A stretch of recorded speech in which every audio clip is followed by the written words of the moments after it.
राजस्थान में स्कूलों की हालत जानते हैं आप। आज देखिए कोर्ट ने कैसे सरकार को फटकार लगाई है। मैं यहाँ पर किसी के अगेंस्ट बात नहीं कर रही हूँ, पर ये अखबार में आया है, कोर्ट ने ही फटकार लगा दी है। कोर्ट क्या कह रहा है, ध्यान से सुनिएगा। कोर्ट कह रहा है कि आप स्वच्छ भारत मिशन की बात करते हैं, और ऐसा क्या स्वच्छ भारत जिसमें बच्चियों को, राजस्थान की बच्चियों को टॉयलेट नहीं बनवा पा रहे हैं।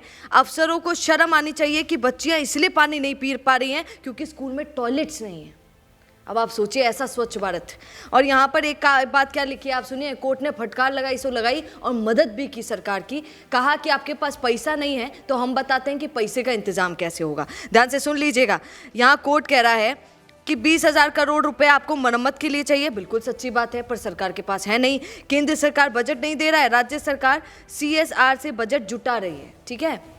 दूसरी बात सुनिए, MP MLA फंड से भी 20% राशि स्कूलों को देने का आदेश दिया गया है। और तीसरी बात सुनिए, खंडपीठ ने यह भी कहा है कि उद्योगपतियों और निजी लोगों से भी फंड ले सकते हैं, वो देने को तैयार हैं। बस शर्त इतनी है कि उसमें भ्रष्टाचार मत कीजिएगा भैया, उसमें मत खा लीजिएगा जो बेचारे बिजनेसमैन। मैं आपको बार बार कहती हूँ, भारत सबसे बड़ा दानदातार देश है, जहाँ पर आज भी बहुत सारे दान देने वाले लोग हैं, चाहे जो भी आप कहिए।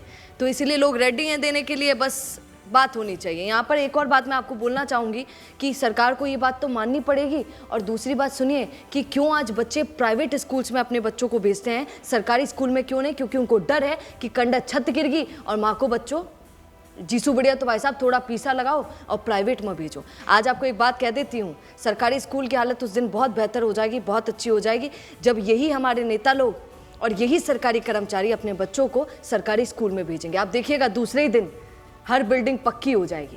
क्या कहेंगे कमेंट जरूर कीजिएगा। नमस्कार।